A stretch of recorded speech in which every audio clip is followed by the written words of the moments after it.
Qu'est-ce que le VIH et le sida?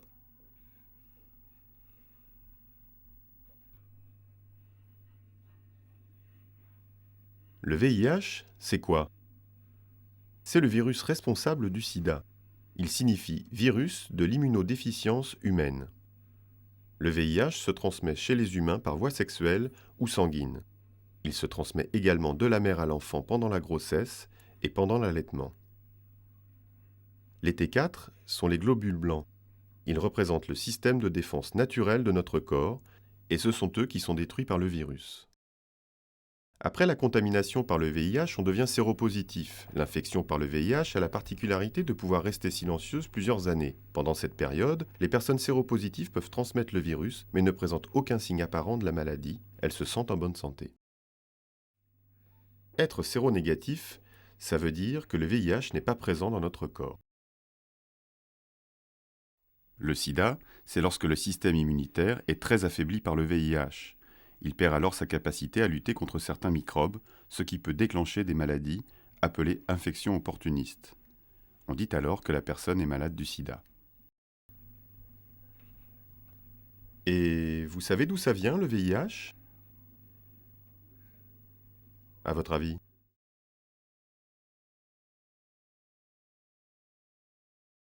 Comment se transmet le VIH?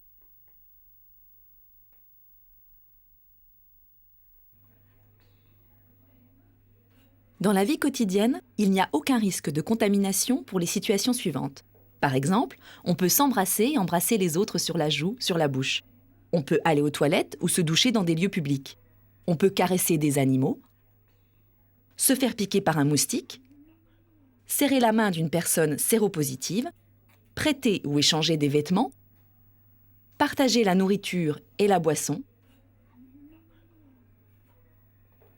rendre visite, caresser ou toucher une personne séropositive. Mais attention, il vaut mieux éviter de partager une brosse à dents ou un rasoir, car ils présentent des risques de transmission. De la même façon, dans les relations sexuelles, certaines situations ne présentent aucun risque de contamination. Par exemple, pénétration en vaginale et en anal avec un préservatif. On peut bien sûr se masturber, homme ou femme, pratiquer une fellation avec préservatif, pratiquer un cunnilingus avec un carré de latex, pratiquer un anulingus avec un carré de latex. On peut échanger des objets sexuels ou des godemichets avec un préservatif. Attention, le préservatif doit être changé pour chaque partenaire. Certaines situations présentent un risque de contamination, mais celui-ci reste faible. Par exemple, pratiquer une fellation sans préservatif et sans éjaculation, pratiquer un cunnilingus sans carré de latex, pratiquer un anulingus sans carré de latex et échanger des objets sexuels ou des godemichets sans préservatif. Mais attention, dans certaines situations sexuelles, le risque de contamination est très fort.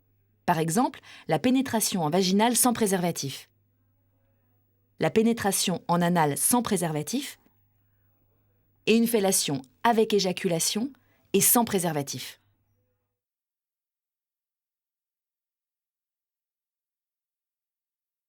Comment se protéger lors d'un rapport sexuel?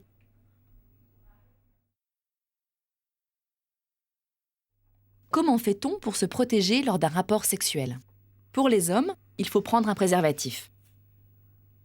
Mais avant de le mettre, il faut vérifier deux choses. D'abord, qu'il soit bien attesté de la marque CE, conformité européenne, qui veut dire qu'il répond aux normes européennes. Ensuite, que la date de péremption ne soit pas dépassée. Il faut ouvrir sur un côté, en faisant très attention de ne pas le déchirer. Donc, pas avec les dents et pas avec des ciseaux. C'est une très mauvaise idée. Voilà, comme ça, tout doucement.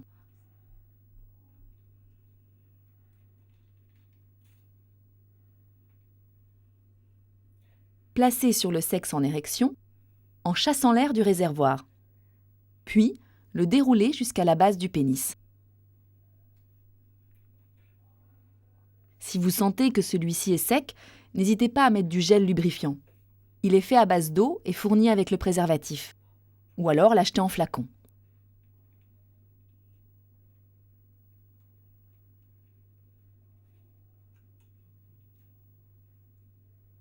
Lorsque le rapport sexuel est terminé, il faut faire bien attention à se retirer avant la fin de l'érection.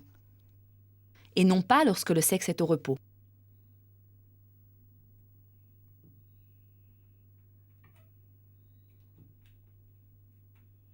Ensuite, faire un nœud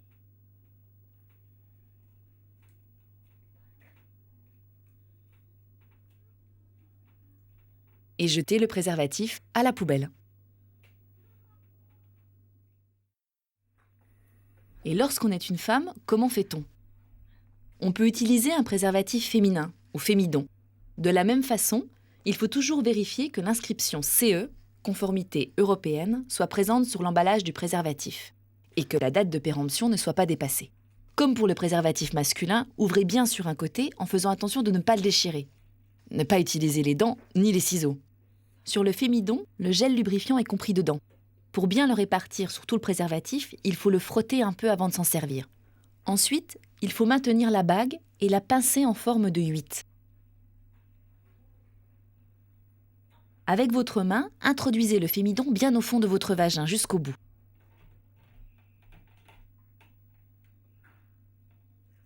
Poussez-le vers le haut en faisant attention de ne pas le tordre. Pendant le rapport sexuel, guidez le pénis à l'intérieur du préservatif. Après l'éjaculation, pincez la bague extérieure en la faisant tourner. Et ensuite, tirez le préservatif, comme ceci.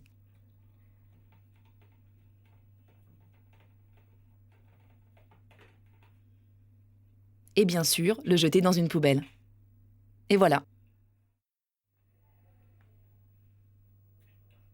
Si un couple fait l'amour sans préservatif, et que quelque temps après, il y a transmission du VIH, qui est responsable ? Elle ? Lui ? À votre avis ?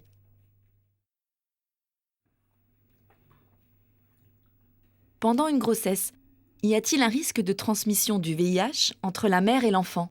Oui ou non ?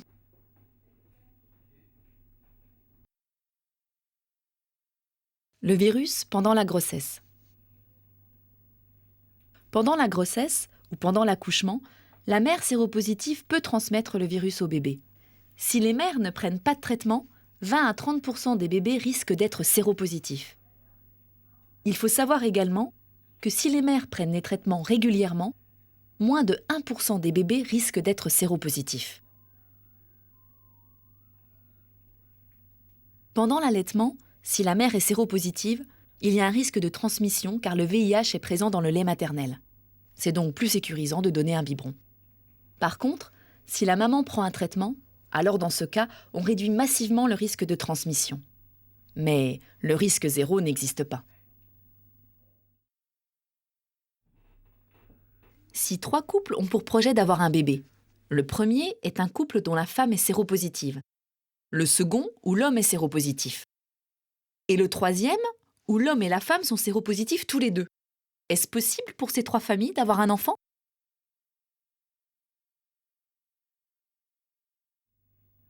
Comment se passe le dépistage ?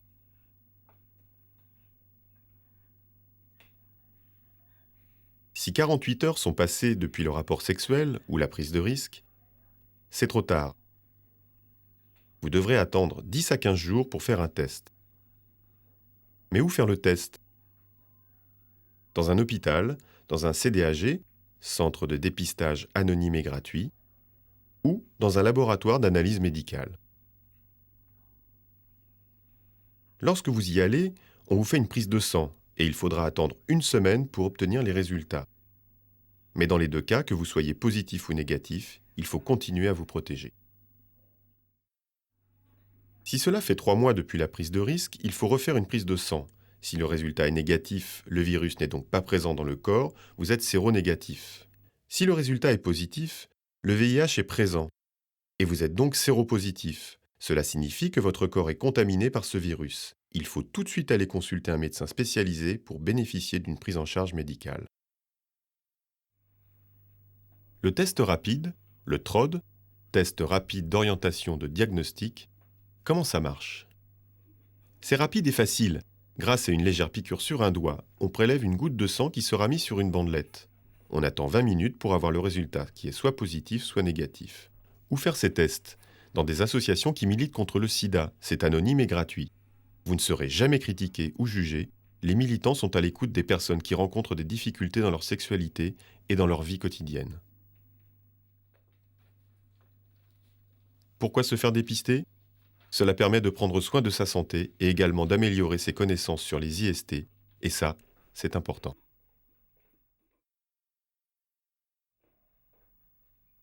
Entre un dépistage par prise de sang, plus long, et le TROD qui est plus rapide, lequel préférez-vous?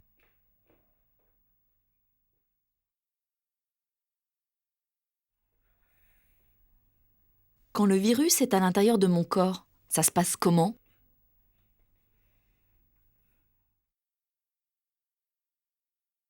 Que se passe-t-il dans le corps? Lorsqu'il pénètre dans le corps, le VIH infecte les lymphocytes T4. Qu'est-ce que c'est? Ce sont des globules blancs. Ils appartiennent au système immunitaire, c'est-à-dire qu'ils sont les défenses naturelles de notre corps contre les maladies.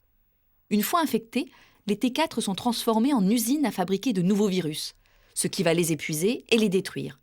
Les nouveaux virus vont à leur tour attaquer d'autres T4. Petit à petit, les T4 diminuent énormément. Comment évolue l'infection par le VIH? Dans les jours qui suivent la contamination lors d'un rapport sexuel, le VIH se multiplie rapidement et se répand dans tout le corps. Beaucoup de T4 sont détruits. L'immunité réagit en fabriquant d'autres T4 pour les remplacer. Un équilibre parvient à s'établir. Mais au fil des mois ou des années, l'immunité s'affaiblit et le nombre de T4 baisse.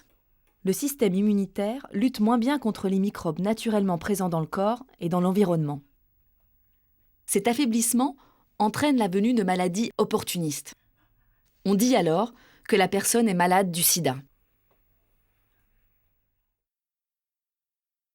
À quoi servent le nombre de T4 et la charge virale? Pour savoir comment évolue l'infection et où en est l'immunité, il faut consulter régulièrement un médecin et effectuer les examens sanguins qu'il prescrit. Plus le nombre de T4 est bas, plus l'immunité est affaiblie. Pour une personne en bonne santé, on compte généralement plus de 500 T4 par goutte de sang.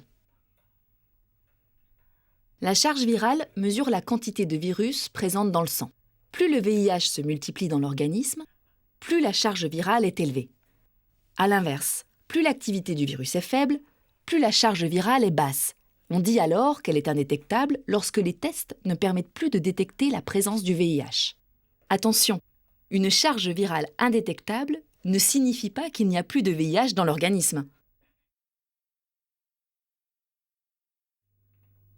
Dans le monde, nous sommes tous différents. Grands, petits, forts, minces, entendants, sourds, hommes, femmes. Sommes-nous tous égaux face au sida?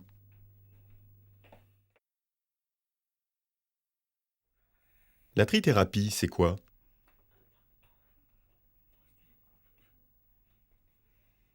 Qu'est-ce que la trithérapie? C'est un traitement contre le VIH composé de 3 familles de médicaments. Ce traitement est souvent appelé trithérapie, car il comporte généralement 3 médicaments anti-VIH. Un traitement, mais pourquoi faire? Les médicaments anti-VIH, les antirétroviraux, sont le meilleur moyen de combattre le virus, car ils l'empêchent de se multiplier. Regardons de plus près les T4.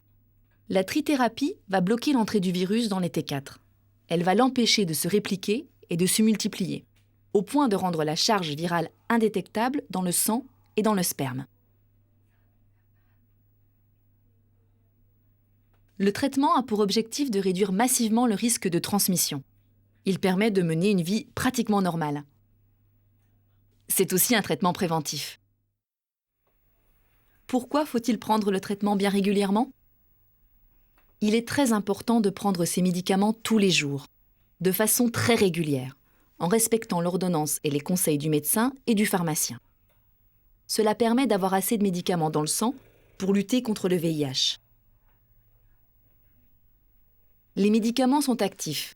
L'espérance et la qualité de vie des personnes séropositives se sont beaucoup améliorées ces dernières années. Mais ces médicaments ont des effets secondaires indésirables sur certaines personnes, comme les nausées, les diarrhées. C'est vrai, prendre un traitement aussi lourd, ce n'est pas toujours facile. Le traitement d'urgence avant 48 heures. Il peut arriver d'avoir des accidents au quotidien.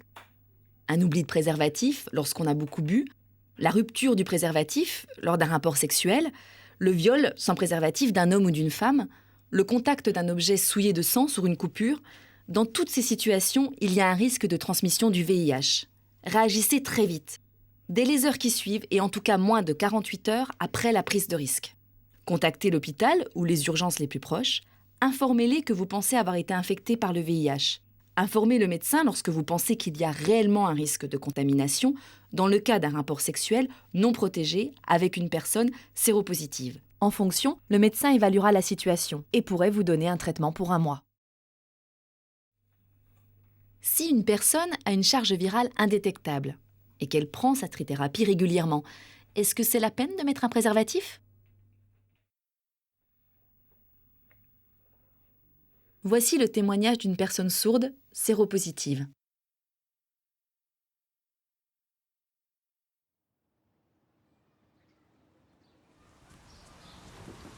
Bonjour, je m'appelle Cédric.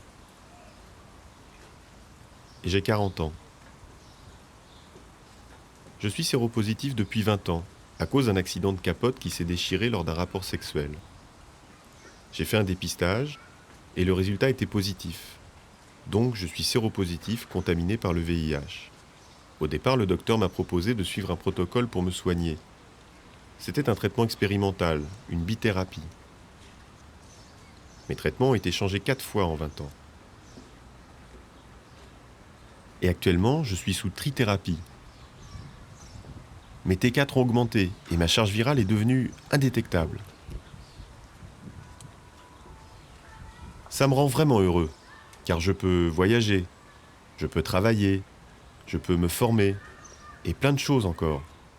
Je peux même faire l'amour en me protégeant, ainsi que mon partenaire. Savez-vous qu'en France, il y a environ 40 à 50 000 personnes qui ignorent qu'ils sont porteurs du VIH. C'est dommage, car la contamination continue à cause de cette ignorance et retarde les soins. Si vous allez vous faire dépister, se soigner le plus tôt possible est plus efficace. Comme vous le voyez, je me porte bien grâce à ce traitement. Ma vie est devenue plus facile.